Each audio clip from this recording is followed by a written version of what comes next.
अब देखिए my dear student, अपन बात करते हैं किसकी, ऑस्मोटिक प्रेशर की। देखिए ऑस्मोटिक प्रेशर को हम पाई से लिखते हैं। किससे लिखते हैं? पाई से। आपने सही देखा।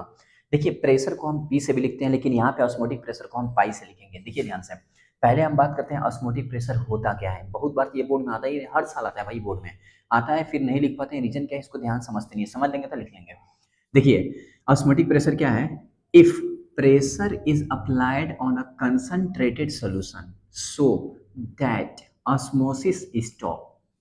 बस इतना ही तो याद करना है आपको। क्या बोला इसने पता है आपको? बोला ये कि अगर मेरे पास मान लीजिए कंटेनर है, इसको समझिए, कंटेनर है ठीक। इस कंटेनर में मैं बीच में क्या किया हूँ, एक एसपीएम लगा दिया हूँ, सेमी परमेबल मेम्ब्रेन।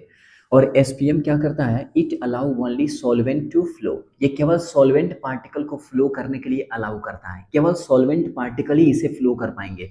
आपके सॉल्यूट पार्टिकल फ्लो नहीं करेंगे इससे, केवल सॉल्वेंट फ्लो करेंगे। पहला चीज, एसपीएम आपके दो टाइप का होता है, एक होता है नेचुरल, एक होता है आर्टिफिशियल। आर्टिफिशियल का एग्जांपल है Cu2FeCN6 ठीक। और नेचुरल का एग्जांपल है जैसे एनिमल मेम्ब्रेन हो गया, सेल मेम्ब्रेन हो गया, ये हो गया आपका नेचुरल। तो ये हो गया एसपीएम। अब इसमें एसपीएम लगा है। अब एसपीएम लगा है तो दो पार्ट डिवाइड हुआ है, एक सॉल्यूशन वाला और एक आपका डाइल्यूट सॉल्वेंट। तो ये सॉल्वेंट पार्टिकल है। आपको बता दूं मैं, जो सॉल्वेंट पार्टिकल है एसपीएम के थ्रू किस में जाएंगे, सोल्यूशन में जाएंगे। किस में जाएंगे? सोल्यूशन में जाएंगे, याद रखिएगा।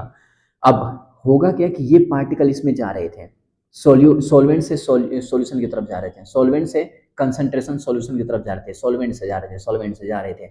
हुआ क्या कि मैंने यहाँ पिस्टन लगा दिया और इस पिस्टन पे मैंने एक्सटर्नल प्रेशर अप्लाई किया। ये प्रेशर अप्लाई किया, ये जो प्रेशर था ना, जब मैं अप्लाई किया तो जो मॉलिक्यूल इसमें जा रहे थे यहीं पे रुक गए, यहीं पे रुक गए, एसपीएम के पास रुक गए। अब उधर नहीं जा पा रहे हैं, यहाँ पे रुक गए हैं, स्टॉप हो गए हैं, यानी कंसंट्रेटेड सॉल्यूशन की तरफ नहीं जा पा रहे हैं। अगर इसमें ना जा पाए, रुक जाए, यानी ऑस्मोसिस रुक गया। यानी अभी मैंने ऑस्मोसिस पढ़ाया था कि कंसंट्रेटेड सॉल्यूशन से, कंसंट्रेटेड सॉल्वेंट से कहाँ जाता है मॉलिक्यूल, सॉल्यूशन की तरफ जाता है, कंसंट्रेटेड सॉल्यूशन की तरफ। तो अब यहाँ पे क्या हुआ, जाना रुक गया, यानी ऑस्मोसिस स्टॉप हो गया। तो जब मैंने प्रेशर डाला तो ऑस्मोसिस स्टॉप हो जाए, तो उस प्रेशर को हम बोल देते हैं ऑस्मोटिक प्रेशर।